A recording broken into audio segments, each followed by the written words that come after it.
GeM TV நேயர்களுக்கு அன்பு வணக்கம். வழக்கம் போல் விநாயகப் பெருமானை வணங்கி இன்றைய 12 ராசிகளுக்கான பலன்களை காணலாம். இன்று 10/12/2024 கார்த்திகை மாதம் 25ஆம் தேதி குரோதி வருடம் செவ்வாய்க்கிழமை. இன்றைய ஆதிக்க கிரகம் செவ்வாய் பகவான். இன்று நாம் வழிபட வேண்டிய தெய்வம் முருகப்பெருமானை வழிபட வேண்டும், அம்பாளை வழிபட வேண்டும். இன்றைய சூரிய உதயம் காலை 6:18 சூரிய அஸ்தமனம் மாலை 5:41 விளக்கேற்றும் நேரத்திலே மாறுதலே கிடையாது. காலை 5 மணிக்குள்ளாக விளக்கேற்ற வேண்டும், மாலையிலே 6 மணிக்குள்ளாக விளக்கேற்ற வேண்டும். இன்றைய நல்ல நேரம் காலை 7:45 முதல் காலை 8:45 வரை, மாலை 4:45 முதல் மாலை 5:45 வரை. இன்றைய ராகு காலம் மதியம் 3 முதல் மாலை 4:30 வரை. இன்றைய யமகண்டம் காலை 9 முதல் காலை 10:30 வரை. இன்றைய குளிகை நேரம் மதியம் 12 முதல் மதியம் 1:30 வரை. இன்றைய சுபகோரை சுக்கிரகோரை நேரம் காலை 8 முதல் 9 வரை. இன்றைய நட்சத்திரம் இன்று காலை 11:34 வரை உத்திரட்டாதி, அதன் பின்பு ரேவதி நட்சத்திரம். இன்றைய திதி இன்று அதிகாலை 3:32 வரை வளர்பிறை நவமி, அதன் பின்பு தசமி திதி. இன்றைய சந்திராட்டம நட்சத்திரம் மக நட்சத்திரத்துக்கு சந்திராட்டமம் இருக்கின்றது, கவனமாக இருக்க வேண்டும். முதலாவதாக மேஷ ராசி அன்பர்களே, இன்று சந்திரன் உங்கள் ராசிக்கு 12ஆம் இடத்திலே சஞ்சரிக்கின்றார். உங்கள் ராசி அதிபதி செவ்வாய் ராசிக்கு 4ஆம் இடத்திலே இருக்கின்றார். ஆகவே இன்று குடும்பத்திலே கணவன் மனைவிக்குள் சண்டை சச்சரவுகள் ஏற்பட்டு விலகும். மௌனத்தை கடைபிடியுங்கள், விட்டு கொடுத்து செல்லுங்கள் ஒருவருக்கொருவர். அலுவலகத்திலே பணிச்சுமை அதிகமாக இருக்கும். நண்பர்கள் மூலம் நல்ல உதவிகள் கிடைக்கும். கூட்டு தொழிலிலே மன வருத்தங்கள் உண்டாகலாம். ஆகவே உங்கள் கூட்டாளிகளோடு கவனமாக இருங்கள். குலதெய்வ வழிபாடு மன அமைதியை தரும். சிலருக்கு தேவையில்லாத செலவுகள் ஏற்படலாம். ஆகவே செலவு செய்யும் போது கவனமாக இருங்கள். உத்தியோகத்திலே இருப்பவர்கள் பணியிலே கூடுதல் கவனம் செலுத்த வேண்டிய நாள். உடல் ஆரோக்கியத்திலே நல்ல முன்னேற்றம் உண்டாகும்.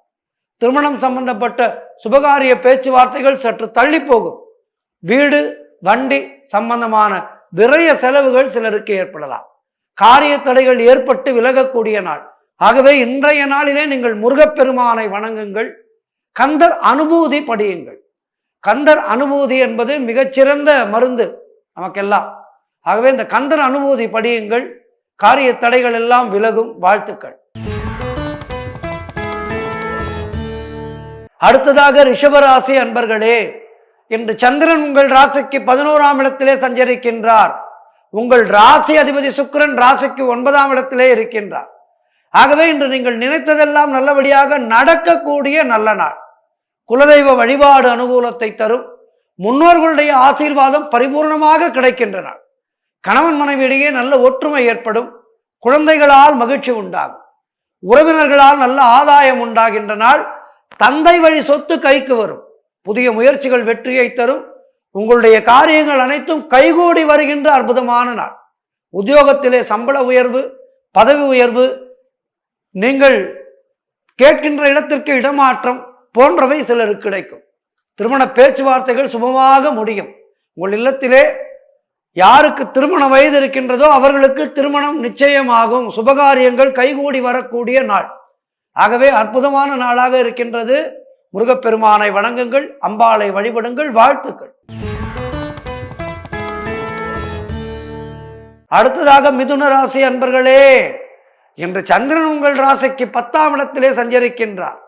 உங்களுடைய ராசி அதிபதி புதன் ராசிக்கு 6ஆம் இடத்திலே இருக்கின்றார். ஆகவே இன்று தொழிலிலே நல்ல லாபம் ஏற்படும். நீங்கள் சொந்த தொழில் செய்பவராக இருந்தால் அதிலே மிகப்பெரிய லாபம் வரும்.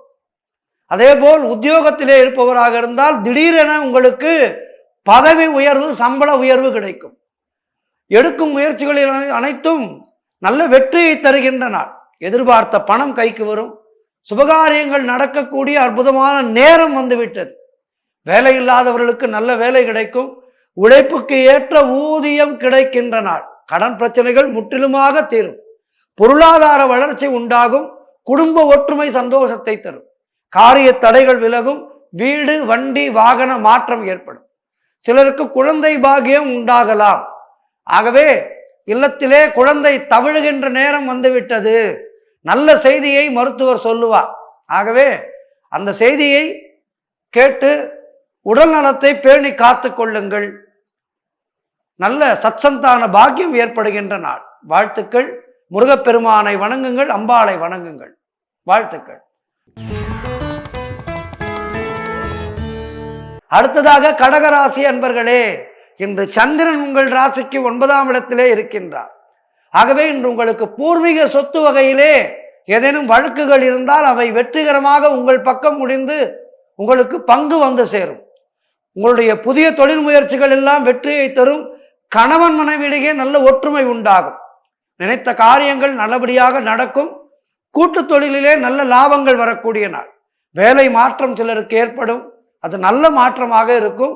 பொருள் வரவு தனலாபம் அதிகரிக்கும். திடீர் அதிர்ஷ்டம் சிலருக்கு உண்டாகும். தொழில் மற்றும் வியாபாரத்திலே நல்ல வளர்ச்சி உண்டாகும். திருமணம் சம்பந்தமான சுபகாரிய பேச்சுவார்த்தைகள் இனிதே முடிகின்ற நாள். சிலருக்கு தந்தை வழியிலே நல்ல அனுகூலம் உண்டாகும். கடன் தொல்லைகள் முற்றிலுமாக விலகும். நண்பர்கள் மூலம் எதிர்பார்த்த உதவிகள் தக்க சமயத்திலே கிடைக்கும். ஆக இன்றைய நாள் மிக சிறப்பாக இருக்கின்றது. நாளும் கோளும் நல்லது செய்கின்றது. நாளும் கோளும் நல்லது செய்கின்ற நேரத்திலே இந்த முருகப்பெருமானை வணங்க வேண்டும். முருகப்பெருமானை வணங்குங்கள், சக்தி வழிபாடு செய்யுங்கள். வாழ்த்துக்கள். அடுத்ததாக சிம்ம ராசி அன்பர்களே, இன்று சந்திரன் உங்கள் ராசிக்கு 8ஆம் இடத்திலே இருக்கின்றார். உங்களுடைய ராசி அதிபதி சூரியன் ராசிக்கு 4ஆம் இடத்திலே இருக்கின்றார். இன்றைய நாள் உங்களுக்கு சந்திராஷ்டமம் இருக்கின்றது. புதிய முயற்சிகளை தள்ளி போடுவது நல்லது. கணவன் மனைவிக்குள் பேச்சு வாக்குவாதங்களை தவிர்க்க வேண்டிய நாள். பேசும்போது கவனமாக பேசுங்கள். கணவன் மனைவிக்குள் இருந்தாலும் பேசும்போது கவனமாக பேசுங்கள். ஒரு வார்த்தை கொல்லும், ஒரு வார்த்தை வெல்லும் என்று சொல்வார்கள். ஆகவே வார்த்தைகளை மிக கவனமாக பயன்படுத்துங்கள். சிலருக்கு சுப விரயங்கள் ஏற்படக்கூடிய நாள். உடல் ஆரோக்கியத்திலே நல்ல முன்னேற்றம் உண்டாகும். வெளியூர் பிரயாணங்களை முற்றிலுமாக தவிர்க்க வேண்டிய நாள். சென்றுதான் தீர வேண்டும். முக்கியமான பயணம் என்றால் விநாயகப் பெருமானுக்கு ஒரு அருகம்புல் மாலை சாற்றி உங்களுடைய பயணத்தை தொடங்குங்கள். பணிச்சுமை சற்று அதிகமாக இருக்கும். வேலை நிறைய இருக்கும். ஆகவே கவனமாக செய்யுங்கள். கவனச்சிதறல் ஏற்படும். அதை தற்காத்து கொள்ள என்ன செய்ய வேண்டும்? மூலமந்திரமான ராமநாமத்தை ஜபிக்க வேண்டும். அதே போல் ஓம் கம் கணபதியை நமக இந்த மந்திரத்தை சொல்லிக்கொண்டே இருக்க வேண்டும். வீண் வாக்குவாதங்களை எல்லாம் தவிர்க்க வேண்டிய நாள். செய்தொழிலே புதிய முதலீடுகளை முற்றிலுமாக தவிர்க்க வேண்டும். கோர்ட்டு கேஸ் போன்ற பிரச்சனைகளில் ஈடுபடக்கூடாது. தேவையில்லாத அலைச்சலும் மன உளைச்சலும் உண்டாகும். எதிலும் பொறுமையை கடைபிடிக்க வேண்டிய நாள். பூர்வீக சொத்து சம்பந்தமாக எந்த முடிவையும் இன்றைய நாளிலே எடுக்க வேண்டாம். ஆகவே இன்றைய நாள் சந்திராஷ்டம நாள் என்பதால் கவனமாக இருங்கள். இறை நாமத்தை சொல்லிக்கொண்டே இருங்கள். கந்த சஷ்டி கவசம் படியுங்கள். கந்த குரு கவசம் படியுங்கள். இதையெல்லாம் படித்து இன்றைய நாளை கடந்து செல்லுங்கள். வாழ்த்துக்கள். அடுத்ததாக கன்னியா ராசி அன்பர்களே, இன்று சந்திரன் உங்கள் ராசிக்கு 7ஆம் இடத்திலே இருக்கின்றார். உங்கள் ராசி அதிபதி புதன் ராசிக்கு 3ஆம் இடத்திலே இருக்கின்றார். ஆகவே இன்று உங்களுக்கு வாழ்க்கை துணையால் நல்ல மகிழ்ச்சி உண்டாகும். புதிய முயற்சிகள் எல்லாம் வெற்றியை தருகின்ற நாள். பொருளாதாரம் திருப்திகரமாக இருக்கும். பிள்ளைகளால் பெருமை ஏற்படும். நண்பர்கள் மூலம் நல்ல அனுகூலம் உண்டாகும். சிலருக்கு வீடு வண்டி வாகன மாற்றம் உண்டாகும். பழைய பாக்கிகள் எல்லாம் வசூலாகின்ற நாள். பூர்வீக சொத்திலே இருந்து வந்த பிரச்சனைகள் எல்லாம் விலகும். சிலருக்கு திருமணம் நிச்சயமாகும். குலதெய்வ வழிபாடு செய்வீர்கள். இன்றைய நாளிலே குலதெய்வத்தை நினைத்து பூஜை செய்தால் நமக்கு குலம் விளங்கும். எடுக்கின்ற காரியங்களிலே ஜெயம் கிடைக்கும்.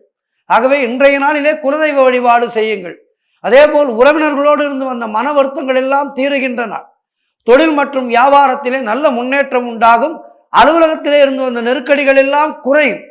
ஆக இன்றைய நாள் மிக சிறப்பாக இருக்கின்றது. முருகப்பெருமானை வணங்குங்கள். சக்தி வழிபாடு செய்யுங்கள். வாழ்த்துக்கள்.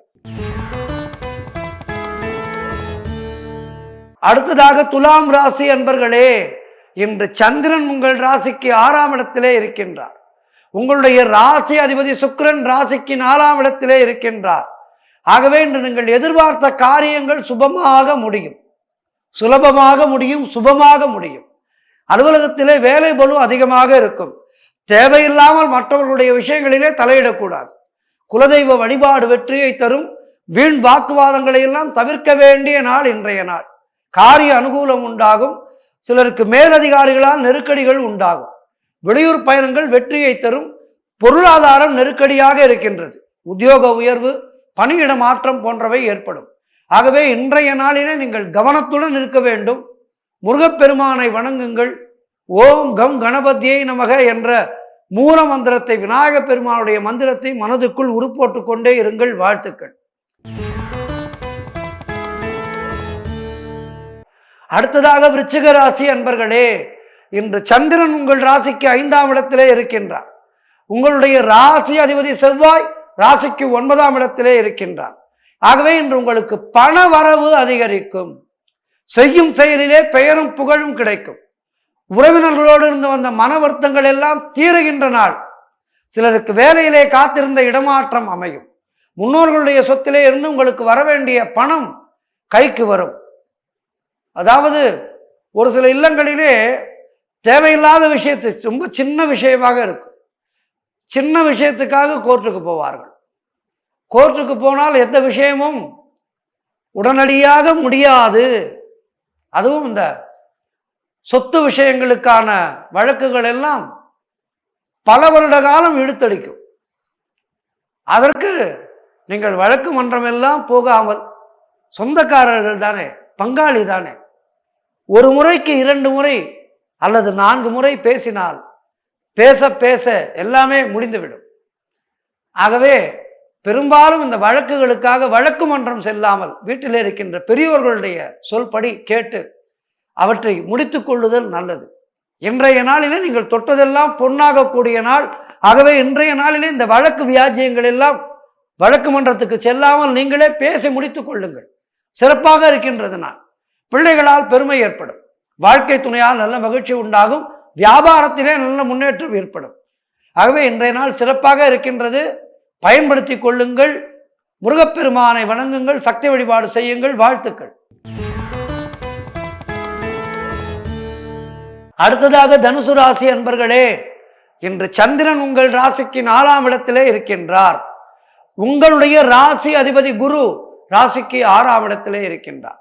ஆகவே இன்று நீங்கள் வீடு கட்ட எதிர்பார்த்திருந்த பெரிய தொகை கைக்கு வரும். அதாவது ஏதேனும் லோனுக்காக அப்ளை செய்திருப்பீர்கள், அல்லது அறிந்தவர் மூலமாக கொடுங்கள், நாங்கள் வீட்டை கட்டி கொள்கின்றோம், உதவி செய்யுங்கள் என்று கேட்டிருப்பீர்கள். அப்படி ஏதேனும் முயற்சி செய்திருந்தீர்களால் இன்றைய நாளிலே உங்களுக்கு அதற்கான பலன் கிடைக்கும்.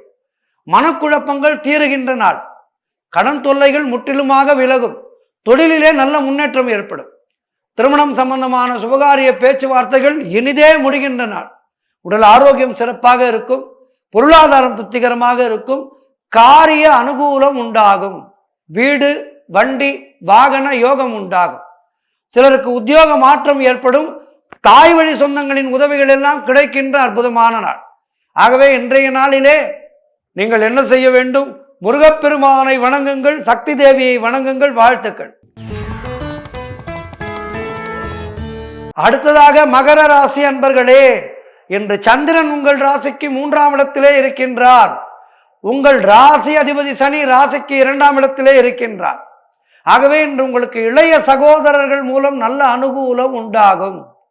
நீங்கள் நினைத்தது அனைத்தும் நல்லபடியாக நடக்கக்கூடிய அற்புதமான நாள். எதிர்பார்த்த பணம் கைக்கு வரும். தொழில் மற்றும் வியாபாரத்திலே நல்ல லாபம் வரும். உடல் ஆரோக்கியம் சிறப்பாக இருக்கும். அலுவலகத்திலே புதிய பொறுப்புகள் மகிழ்ச்சியை தரும். திருமணம் சம்பந்தப்பட்ட சுபகாரிய பேச்சுவார்த்தைகள் கைகூடி வருகின்றன. நண்பர்கள் மற்றும் உறவினர்கள் மூலம் நல்ல ஆதாயம் உண்டாகும். குழந்தைகளால் மகிழ்ச்சி உண்டாகும். பயணங்கள் அதிகமாக மேற்கொள்வீர்கள். அதன் மூலம் நல்ல லாபம் வரும். காரிய தடைகள் விலகும். கூட்டு தொழிலிலே நல்ல லாபம் ஏற்படும். இப்படி எல்லா வகையிலும் இன்றைய நாள் மிக மிக சிறப்பாக இருக்கின்றது. ஆகவே இன்றைய நாளை பயன்படுத்தி கொள்ளுங்கள். முருகப்பெருமானை வணங்குங்கள். சக்தி வழிபாடு செய்யுங்கள். வாழ்த்துக்கள். அடுத்ததாக கும்பராசி அன்பர்களே, இன்று சந்திரன் உங்கள் ராசிக்கு 2ஆம் இடத்திலே இருக்கின்றார். உங்களுடைய ராசி அதிபதி சனி ராசியிலேயே இருக்கின்றார். ஆகவே இன்று உங்களுக்கு பண வரவு உண்டாகும். குடும்ப ஒற்றுமை சந்தோஷத்தை தரும். கணவன் மனைவியிடையே நல்ல ஒற்றுமை ஏற்படும். குழந்தைகளால் மகிழ்ச்சி உண்டாகும். சிலருக்கு பதவி உயர்வோடு வேலை மாற்றம் உண்டாகும். திருமண பேச்சுவார்த்தைகள் சுபமாக முடியும். சிலருக்கு புதிய வேலை வாய்ப்புகள் உண்டாகும். தொழில் மற்றும் வியாபாரத்திலே நல்ல லாபம் ஏற்படும். நண்பர்கள் மூலம் நல்ல அனுகூலம் உண்டாகும். பழைய பாக்கிகள் வசூலாகும். உழைப்புக்கேற்ற ஊதியம் கிடைக்கின்ற நாள். கடன் பிரச்சனைகள் இருந்தால் முற்றிலுமாக தீரும். ஆக இன்றைய நாள் மிக சிறப்பாக இருக்கின்றது. ஆகவே இன்றைய நாளிலே முருகப்பெருமானை வணங்குங்கள், சக்தி வழிபாடு செய்யுங்கள். வாழ்த்துக்கள். அடுத்ததாக 12 ராசிகளிலே இறுதியான ராசி மீன ராசி அன்பர்களே. இன்று சந்திரன் உங்கள் ராசியிலேயே இருக்கின்றார். உங்களுடைய ராசி அதிபதி குரு ராசிக்கு 3ஆம் இடத்திலே இருக்கின்றார். ஆகவே இன்று நீங்கள் நினைத்த காரியங்கள் எல்லாம் நல்லபடியாக நடக்கக்கூடிய நல்ல நாள். பொருளாதாரம் திருப்திகரமாக இருக்கும். பிள்ளைகளால் பெருமை ஏற்படுகின்றன. சிலருக்கு புதிய வேலை வாய்ப்புகள் உண்டாகும். செய்தொழிலிலே நல்ல லாபம் ஏற்படுகின்றன. உடல் ஆரோக்கியத்திலே நல்ல முன்னேற்றம் உண்டாகும். பூர்வீக சொத்திலே இருந்து உங்களுக்கு வர வேண்டிய பணம் கைக்கு வரும். சிலருக்கு குழந்தை பாக்கியம் ஏற்படும். மனம் மிகவும் சந்தோஷமாக இருக்கின்ற நாள். எதிலும் வெற்றி உண்டாகும்.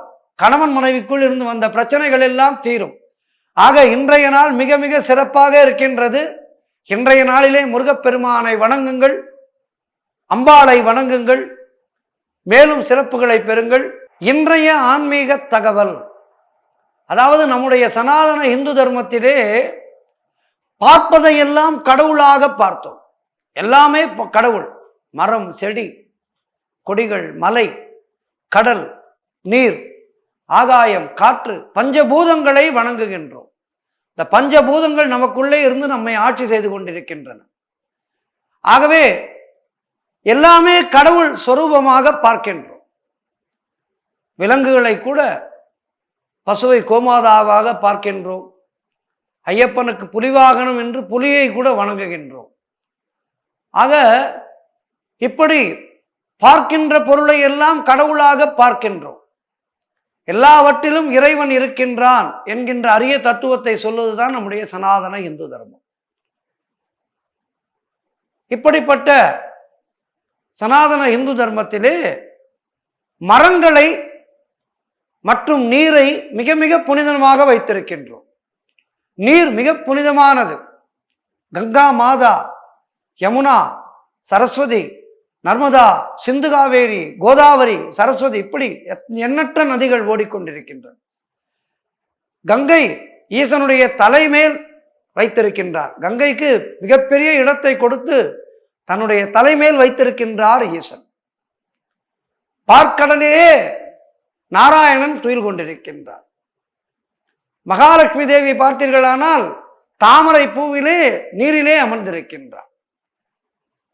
ஆகவே இப்படி நிலம், நீர், காற்று என அனைத்தையும் நாம் தெய்வமாக பார்க்கின்றோம். மரங்களை மரத்தடியிலே, அரச மரத்தடியிலே விநாயகப் பெருமானை பிரதிஷ்டை செய்கின்றோம். விநாயகப் பெருமானோடு அரச மரம் இருப்பதால் அந்த அரச மரத்தை வெட்ட மாட்டார்கள். அரச மரத்துக்கென்று ஒரு தனி மகத்துவம் இருக்கின்றது. அந்த மரத்தை வழிபடுகின்றோம்.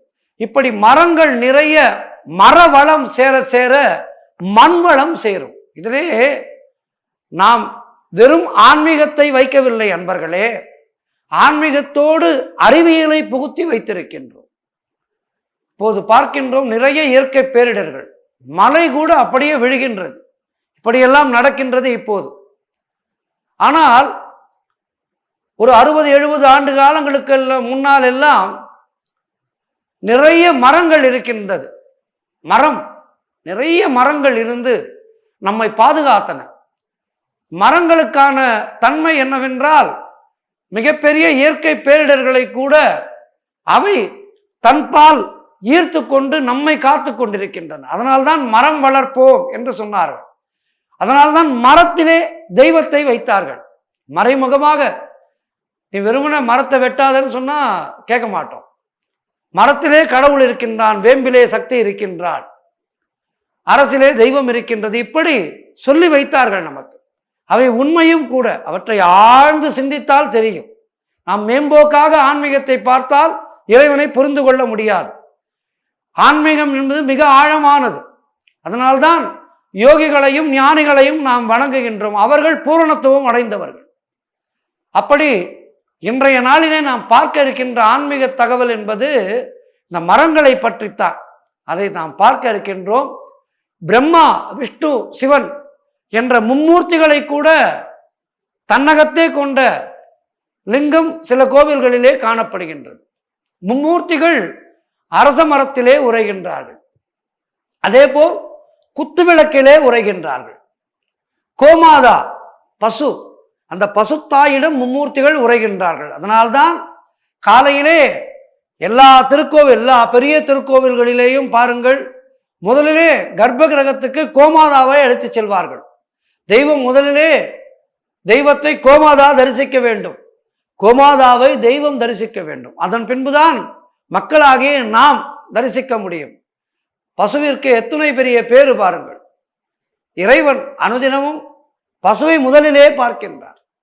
ஆக கோமாதாவிலே 33 கோடி தேவர்களும் இருக்கின்றார்கள். அதேபோல் வில்வ மர இலைகளை பார்த்தால் அவை 3 சேர்ந்தபடி இருக்கும். நீங்கள் பார்த்திருப்பீர்கள். இந்த வில்வத்திலே மும்மூர்த்திகள் இருக்கின்றனர். வில்வத்தின் இடது பக்கம் பிரம்மா, வலது பக்கம் விஷ்ணு, நடுவிலே இருப்பது சிவன். ஆக வில்வ மரம் ஒவ்வொரு சிவக்ஷேத்திரத்திலேயும் தலவிருட்சமாக நிச்சயமாக இருக்கும். வில்வம் இருக்கின்ற இடத்திலே நிச்சயமாக சிவபெருமான் இருப்பார். சைவத்திலே இருப்பது போலவே வைணவத்திலும் இந்த வில்வம் திருமகளுக்கு அர்ச்சிக்கப்படுகின்றது. சைவத்திலே வில்வத்தை சிவனுக்கு அர்ச்சிக்கின்றோம். வைணவத்திலே பட்டாச்சாரியார்கள் திருமகளுக்கு இந்த வில்வ இலையை அர்ச்சிக்கின்றார்கள். அதாவது அண்ணனுக்கும் தங்கைக்கும் பிடித்தமானது வில்வம். லக்ஷ்மி தேவி விஷ்ணுவினுடைய மார்பை அலங்கரிக்கின்றார். ஆகையால் திருவந்திபுர தாயாருக்கு வில்வ இலையாலேயே அர்ச்சனை நடைபெறுகின்றது தினந்தோறும். அதேபோல் கும்பகோணம் சக்கரபாணி கோவிலிலே சக்கரத்தாழ்வாருக்கு வில்வ அர்ச்சனை நடக்கின்றது. வில்வ இலைக்கு என்று தனிச்சிறப்பு உள்ளது. நாம் ஒரு முறை பூஜித்த பூக்களை திரும்பவும் உபயோகப்படுத்த மாட்டோம் பொதுவாக. ஆனால் ஒரு முறை பூஜைக்கு உபயோகித்த வில்வ இலைகளை நன்கு தூய்மைப்படுத்தி மறுபடியும் பூஜைக்கு உபயோகிக்கலாமா? ஆனால் அதற்குரிய காலவரை என்பது ஒரு 6 மாதம்தான். ஆனால் இலைகள் சுத்தமான சூழ்நிலையிலே வளர்ந்த மரமாக இருக்க வேண்டும். சுடுகாட்டின் அருகில் இருந்தாலும் கூட அதை சேர்க்கக்கூடாது என்பது ஐதீகம். ஆகவே வில்வ மரம் எங்கு இருக்கின்றது, அதாவது நாம் எங்கே இருக்கின்றோம் என்பதை பார்த்துத்தான் நம்முடைய தரம் இருக்கும். அதுபோலத்தான் ஆங்கிலத்திலே கூட சொல்வார்கள் ஒரு பழமொழி, உன்னுடைய நண்பர்களை பற்றி சொல், நான் உன்னை பற்றி சொல்கின்றேன் என்று சொல்வார்கள் அல்லவா? அதுபோல இந்த வில்வ மரம் தெய்வீகமான மரம்தான். இருந்தாலும் அதற்கும் அது இருக்கின்ற இடத்தை பொறுத்துத்தான் மரியாதை. ஆகவே நாம் இருக்கின்ற இடம் எப்போதும் சரியாக இருக்க வேண்டும். சிவனுக்கு வில்வ இலை அர்ச்சனை மிகவும் விசேஷமானது, எல்லோருக்கும் தெரியும். வில்வத்தால் ஒரு 4 கிள்ளு வில்வம் வாங்கி கொடுத்தால் அது அத்தனை புண்ணியம். அதுவும் பிரதோஷ காலத்திலே வில்வத்தாலே அர்ச்சனை செய்வது என்பது மிக மிக விசேஷம். இந்த வில்வத்தினை ஞாயிறு அன்று சிவபெருமானுக்கு அர்ச்சிக்க அது மிகவும் சிறப்பானதாகும். சோமவாரம் என்று சொல்லப்படுகின்ற திங்கட்கிழமை அன்று சிவனுக்கு துளசியால் அர்ச்சிக்க வேண்டும். வில்வ மரத்தினுடைய எல்லா பாகமுமே பூஜைக்கு உரியது என்று சொல்கின்றார்கள். வில்வ இலை அர்ச்சனைக்கும் வில்வ பழம் அபிஷேகத்துக்கும் மரத்தினுடைய கட்டை ஹோமம் மற்றும் யாகத்திற்கும் இந்த வில்வ மரத்தினுடைய வேர் மருத்துவத்துக்கும் உபயோகப்படுகின்றது. வில்வ பழத்தினுடைய சதுப்பை நீக்கி உபயோகித்த பின் அதன் குடுப்பையை சுத்தப்படுத்தி அதில் ஸ்ரீசூர்ணத்தையும் திருநீற்றையும் ஒரு டப்பா போல் வில்வ டப்பா என்று இப்போதெல்லாம் விற்பனைக்கு கிடைக்கின்றது. மிகவும் அழகாக இருக்கும். அது திருநீற்றையும் அதிலே வைத்துக் கொள்ளலாம். பாருங்கள், இந்த வில்வ மரம் தன்னை முழுமையாக நமக்கு உபயோகத்துக்கு கொடுக்கின்றது. நம்மால் முடியுமா? இந்த மனித ஜென்மத்தால் மனிதன் இறந்து விட்டான் என்றால் அவனுடைய உடலானது எதற்குமே பயன்படாமல் போகின்றது. ஆனால் வில்வ மரம் உயிரற்றது என்று நாம் நினைத்து கொண்டிருக்கின்றோம். ஆனால் அந்த மரத்து பலன் எல்லாமே உபயோகப்படுகின்றது. இதிலே நல்ல மருத்துவம் குணம் இருக்கின்றது என்று சொல்கின்றார்கள். அதேபோல் சிவன் ஒரு நெருப்பு. நாம் நெருப்பாக சிவன் இருக்கும் அண்ணாமலை கஷேத்திரத்தை பார்க்கின்றோம், அக்னி ரூபமாக பார்க்கின்றோம். அக்னி ரூபமான அண்ணாமலை என்று பாடுகின்றோம். இந்த நெருப்பாய் சுடும் இடத்திலே சூட்டை தணிக்க வில்வ இலை உதவுகின்றது. அரச மரத்தை பூஜிப்பது போலவே வில்வ மரத்தையும் பூஜிப்பது நம்முடைய வழக்கம். வில்வ மரத்தினுடைய சிறப்புகளை சொல்லிக்கொண்டே போகலாம். அதேபோல் வில்வ மரத்தை வழிபட்டால் பல பல சிவக்ஷேத்திரங்களுக்கு போன பலன் கிடைக்கின்றதா. ஒரு ஊருக்கு செல்கின்றோம், சிவாலயம் இல்லாத ஊரே இல்லை என்றாலும் நாம் செல்கின்ற நேரத்திலே சிவன் கோவில் மூடியிருக்கின்றது என்று வைத்துக் கொள்வோம். அங்கு இருக்கின்ற வில்வ மரத்தை பார்த்து ஓம் நம சிவாயா, ஓம் நம சிவாயா என்று சிவனை நினைத்து அந்த வில்வ மரத்தை துதித்தால் சிவனை பூஜித்த பலன் நமக்கு கிடைக்கும். ஆகவே மற்றொரு முறை வில்வ மரத்தை பார்க்கும்போது அப்படியே கடந்து செல்லாதீர்கள். வில்வ மரத்தை பார்க்கும்போது ஓம் நம சிவாயா என்று வில்வ மரத்தை வணங்குங்கள். மரங்களை வணங்கி இந்த மண்வளத்தை பெருக்குவோம். ஆன்மீகம் சார்ந்து நம்முடைய நடவடிக்கைகள் எல்லாம் இருந்தால் நம்மை நாமே காத்து கொள்ளலாம். எப்படிப்பட்ட பேரிடர்களையும் நாம் ஆன்மீகம் சார்ந்திருந்தால் நிச்சயமாக வென்றுவிடலாம். எனவே ஓம் நம சிவாயா என்று சொல்லி வில்வ மரத்தை வணங்குவோம், மரங்களை பூஜிப்போம். நன்றி. மீண்டும் நாளை சந்திக்கின்றேன்.